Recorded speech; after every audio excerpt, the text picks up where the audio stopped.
నిన్న కనుమ పండగ కావున కువైట్లో సంక్రాంతి కనుమ అదే పొట్టేళ్ళ కోసం వెళ్ళినాము. 4 గంటలకు వెళ్తే తెల్లారుజామున అక్కడ ఓపెనే చేయలేదు. దాహార్ అనే ఒక ఏరియా ఇది. ఇక్కడ సంత ఉంటుంది. మొత్తం మనకు కావాల్సిన పొట్టేళ్ళు, మేకలు, గొర్రెలు అన్నీ దొరుకుతాయి. 4 గంటలకు పోయినా ఓపెన్ చేయలేదు. 6 గంటలకు ఓపెన్ చేసినారు. అప్పుడు కార్లోనే ఉండేసి వీళ్ళందరూ పొట్టేళ్ళు అమ్మడానికి వచ్చినారు తీసుకొని. ఒక్కొక్క దాంట్లో పొట్టేళ్ళు అంటే బయట అమ్మరు, వీళ్ళు లోపల అవి సంతలో అమ్ముకుంటారు. గేట్లు ఓపెన్ చేస్తానే చూడండి ఎట్లా తిరుగుతారు అంత లోపల. అంటే క్యూలో పెట్టుకొని తొందరగా అమ్ముకోవడానికి. మేము ఇక్కడ ఐపీఎస్ బండి పార్కింగ్ చేసుకొని వెళ్ళిపోయినాం అక్కడికి. అంత లోపలికి వెళ్ళేసి ఇక్కడే ఇవే ఒకటి కొనుక్కున్నాం. అదే బేరం ఆట. నేను మా బావ మా రూమ్లో రన్నా అన్న అని ముగ్గురం పోయినాం. దీన్ని తీసుకొని బేరం ఆట చెప్పడమే 130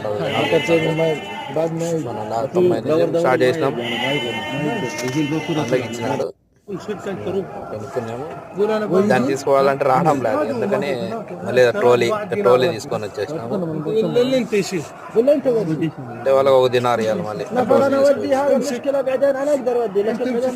దీన్ని కొనుక్కున్నాం కాబట్టి వీళ్ళు మొత్తం చెక్ చేసి అది పొట్టేలా కాదా అని, దీని తర్వాత ఎట్లా కోపించినాం అనేది నేను ఆటోలో చెప్తాను.